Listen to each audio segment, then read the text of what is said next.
ایک بندہ مجھے کہنے لگا اس دن آپ عید کیوں نہیں مناتے؟ میں نے کہا بیٹا نہ اتنی پیدائش کی خوشی منا کہ تجھے وفات بھول جائے، نہ اتنا وفات کا غم لے کہ نہ تجھے پیدائش بھول جائے۔ مجھے کہنے لگا وفات، غم تو وہ منائے جس کا کوئی مر گیا ہو، میرے پاک پیغمبر زندہ ہیں۔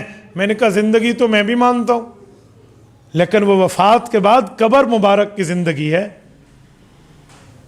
وہ تو وفات کے وعدے کے بعد ہے۔ رسول اللہ صلی اللہ علیہ وسلم پہ وفات حسرت آیات کا وعدہ پورا ہوا، قبض روح ہوا، اللہ کے رسول صلی اللہ علیہ وسلم دنیا سے تشریف لے گئے، قبر مبارک کی زندگی ہے۔ اہل حق مانتے ہیں الانبیاء احیاء فی قبورہم یصلون، انبیاء کرام اپنی قبروں میں زندہ ہیں اور نمازیں پڑھتے ہیں۔ میرے پاک پیغمبر کی زندگی کے ہم قائل ہیں۔ حضرت ابو ہریرہ فرماتے ہیں حضور پاک نے فرمایا من صلی علیہ عند قبری سمعتہ، میری قبر پہ درود پڑھو گے میں خود سنوں گا، ومن صلی علیہ من بعید اعلمتہ، دور سے پڑھو گے مجھ تک فرشتے لے آئیں گے۔ میں نے کہا میں تو مانتا ہوں، لیکن یہ کیا مطلب کہ جس کا کوئی مر گیا ہو وہ وفات کی بات کرے؟ وفات تو ہوئی ہے۔ کہتے ہیں نہیں قبر میں زندگی مل گئی ہے تو ہم موت کی بات نہیں کرتے۔ میں نے کہا یہی بات ہے، قبر میں زندگی ملی ہے تو بھنگڑے بنانا شروع کر دے، باجے اور باجیاں نکالنا شروع کر دے، یہی بات ہے؟ اچھا ذرا جگر تھام، دل پہ ہاتھ رکھ، سینے پر ہتھیلی رکھ، اب میری باری آئی ہے، ادھر آ ستمگر ہنر آزمائیں، تو تیر آزما ہم جگر آزمائیں۔ قبر کی زندگی ہر کسی کے لیے ہے، اس میں تفاوت ہے درجے کا۔ میرے پاک پیغمبر کی زندگی انبیاء سے، اولیاء سے، اتقیاء سے، اصفیاء سے، فقہاء سے، دنیا کے تمام لوگوں سے بڑھ کے ہے۔ اس کے بعد انبیاء کی ہے، پھر صحابہ کی ہے، پھر شہداء کی ہے، پھر عام بندے کی ہے۔ زندگی قبر میں ہر بندے کو ملتی ہے، کسی کو ملتی ہے صرف عام حالات میں گناہ گار ہے، عذاب سہے گا، نیکوکار ہے، راحتیں ملیں گی۔ وہ شہید ہے، بدن کو مٹی نہیں کھائے گی۔ وہ صحابی اور نبی ہے، بدن محفوظ ہے، نبی قبر میں نماز پڑھتے ہیں، رتبہ بڑھتا جائے گا، حیات کا درجہ بڑھتا جائے گا، مرتبہ بڑھتا جائے گا، زندگی کے درجات بڑھتے جائیں گے۔ لیکن زندہ تو ہر بندہ ہے، اس نے قبر میں سوالوں کے جواب دینے ہیں۔ فرشتوں نے پوچھنا ہے من ربک، اس نے کہنا ہے ربی اللہ۔ فرشتوں نے پوچھنا ہے من نبیک، اس نے کہنا ہے نبی محمد صلی اللہ علیہ وسلم۔ فرشتوں نے پوچھنا ہے ما دینک، اس نے کہنا ہے دینی الاسلام۔ اس نے جواب دینے ہیں۔ زندہ تو ہر ہے، اگر تو کہتا ہے قبر میں جا کر پیغمبر زندہ ہے، ہم وفات کے غم کی بات نہیں کرتے، پھر ہمت کر، جرات کر، طاقت دکھا، سکت دکھا، قوت کو ظاہر کر۔ جب تیرے ابو فوت ہو جائیں اور امی کا جنازہ اٹھے، یہ بھی قبر میں سوالات و جوابات کے لیے زندہ ہوں گے۔ تو ڈھول بجانا، زندہ ہوں گے تو باجے بجانا، زندہ ہوں گے تو بھنگڑے ڈالنا، زندہ ہوں گے تو چراغاں کرنا، زندہ ہوں گے تو جھنڈیاں لگانا۔ کہنا غم تو وہ منائے جس کا کوئی مر گیا ہو، اور قبر میں زندگی مل جاتی ہے، کرے گا تو؟ کہتے جی نہیں۔ میں نے کہا کیوں؟ کیا رسول اللہ صلی اللہ علیہ وسلم کی وفات حسرت آیات کو تو یوں مٹا دے گا؟ عجیب بات ہے۔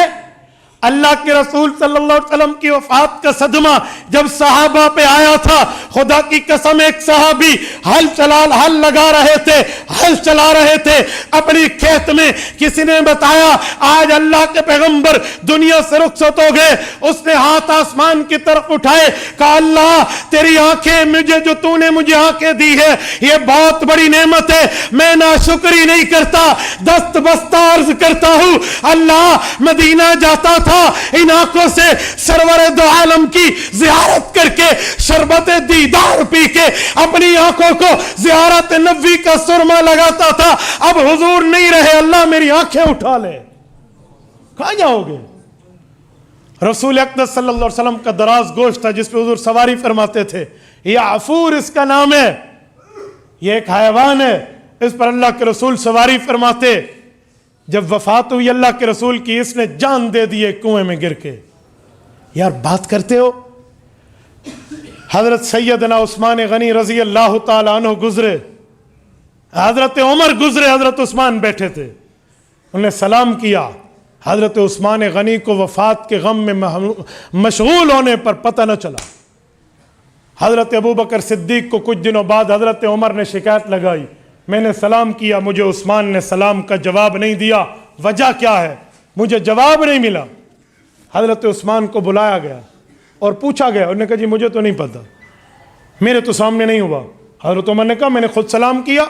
جب پوری بات کی تو کہا میں تو حضور پاک کی جدائی کے غم میں مدہوش تھا، مجھے نہیں پتہ آپ گزرے اور سلام کیا، تو کیا میں بھنگڑے مٹاؤں گا؟ خوشی غمی تو وہ کرے جس کا کوئی مر گیا ہو، نعوذ باللہ۔ یہ کیا تبرعوں کی باتیں آج مشہور ہو گئی ہیں۔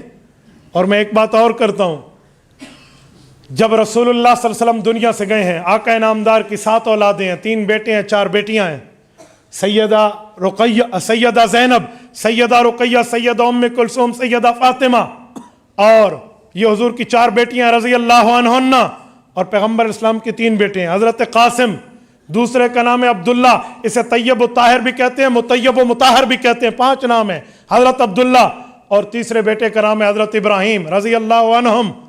پیغمبر اسلام کی سب اولادیں دنیا سے رخصت ہو گئی تھی حضور کی موجودگی میں، سوائے حضرت فاطمہ الزہرا کے رضی اللہ عنہا۔ ایک حضرت فاطمہ الزہرا اس دھرتی پر زندہ تھیں، اپنے والد مکرم کے غم کو، جدائی کے صدمے کو حضرت فاطمہ نے کیسے بیان کیا ہے؟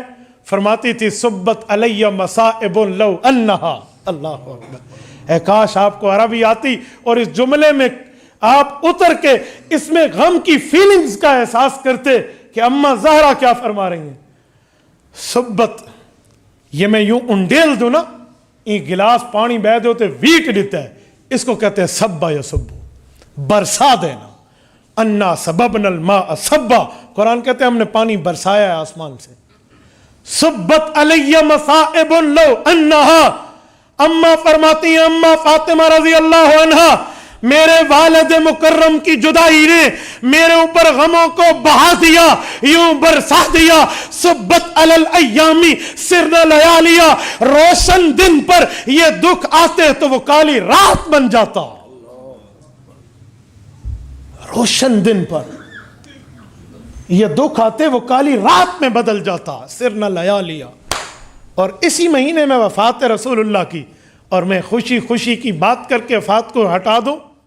تبارك الذي نزل الفرقان على عبده ليكون للعالمين نذيرا